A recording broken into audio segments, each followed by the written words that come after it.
হরে কৃষ্ণ। বন্ধুরা কেমন আছেন? আশা করছি জানি সকলে ভালো আছেন এবং সুস্থ আছেন।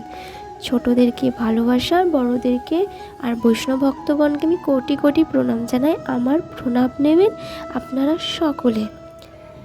আজকের ভিডিওটি হচ্ছে যে শ্রী জগন্নাথের পেটে ব্যথা যখন শুরু হয়েছিল, কেন বা শুরু হয়েছিল। যারা শ্রী জগন্নাথের ভক্ত তারা কমেন্টে যায় শ্রী জগন্নাথ দেখতে কেউ ভুলবেন না।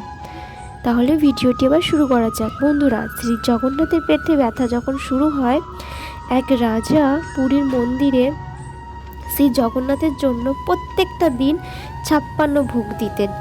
ওই মন্দিরের পাশে এক মহিলা থাকতেন, তার কোনো সন্তান ছিল না। শ্রী জগন্নাথকে তার নিজের সন্তান মানত। শ্রী জগন্নাথকে প্রতিদিন 56 ভোগ দিত।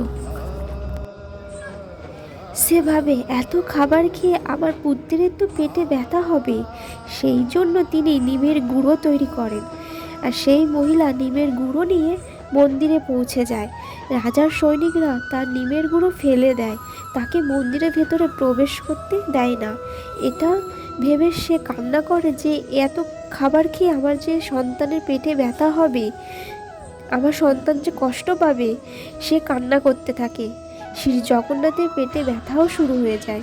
তখন পুরীর রাজা রাতের বেলায় যখন ঘুমাচ্ছিলেন, শ্রী জগন্নাথ তার কাছে স্বপ্নেই আসে আর চিৎকার করতে করতে বলেন যে রাজাকে বলেন যে কেন কেন আপনার সৈনিকেরা আমার মায়ের ওষুধ ফেলে দিয়েছে, কেন আমার কাছে আসতে তাকে বাধা দিয়েছে, কেন আমাকে ওষুধ দেয়নি।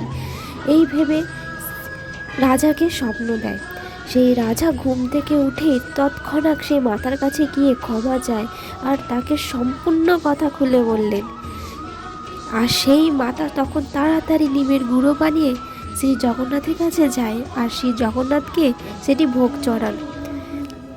বন্ধুরা, আজও শ্রী জগন্নাথের কাছে 56 ভোগ দেওয়ার পরও নিমের গুঁড়ো দেওয়া হয়। যদি আপনাদের এই ভিডিওটি ভালো লাগে তাহলে আমার চ্যানেলটিকে সাবস্ক্রাইব করে পাশে থাকা বেল আইকনটি প্রেস করে দেবেন নিত্য নতুন ভিডিও পাওয়ার জন্য। হরে কৃষ্ণ, রাধে রাধে।